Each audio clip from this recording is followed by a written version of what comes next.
Hi, Mark and Morgan from WholeLatteLove.com. We're on vacation this week. But while we're away, I'll look back at some of our favorite videos. This one's been very popular with a lot of views and likes. It's our quick tip on defining the many different espresso drinks. Here's another quick tip from Whole Latte Love. Not certain what a red-eye, Americano, Espresso, Doppio, or Ristretto is? Well, stick with me as I clear up confusion surrounding the names of espresso beverages.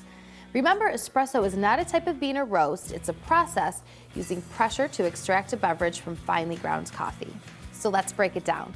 The smallest is the Ristretto, sometimes called a short shot. It's a very concentrated espresso, and typically it's about 3/4 of an ounce. So a Ristretto uses the same amount of ground coffee as regular espresso, but it's usually ground finer to produce a smaller beverage using the same extraction timing. Next is a standard single espresso. A single espresso uses about 7 grams of ground coffee and produces a beverage of about 1 ounce. It's kind of the basis of measurement of espresso and can be called a single shot, or simply an espresso. Next up is the espresso doppio. In Italian, doppio means double, so a doppio is twice the size of a single espresso. It's also called a double shot. The key thing to remember here is that it also uses twice as much ground coffee, so about 14 grams, in the same shot timing. Next is a lungo. In Italian, lungo means long.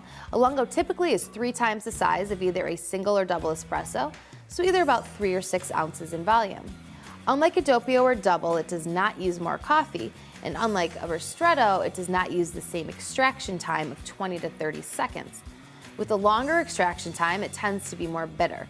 In some places, a lungo may be referred to as a long coffee, a cafe crema, or crema coffee.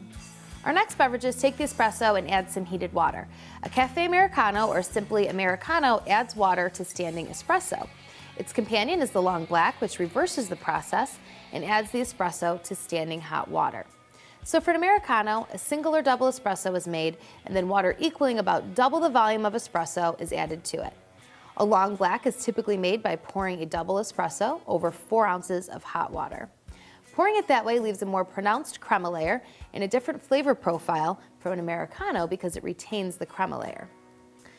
Our last beverage is the red-eye. It's for those looking for an extra kick of caffeine. The red-eye takes standard drip coffee and adds a shot of espresso. This one originated in the US and is becoming increasingly popular. Now, one thing to remember is the volumes can vary from country to country, cafe to cafe, and barista to barista.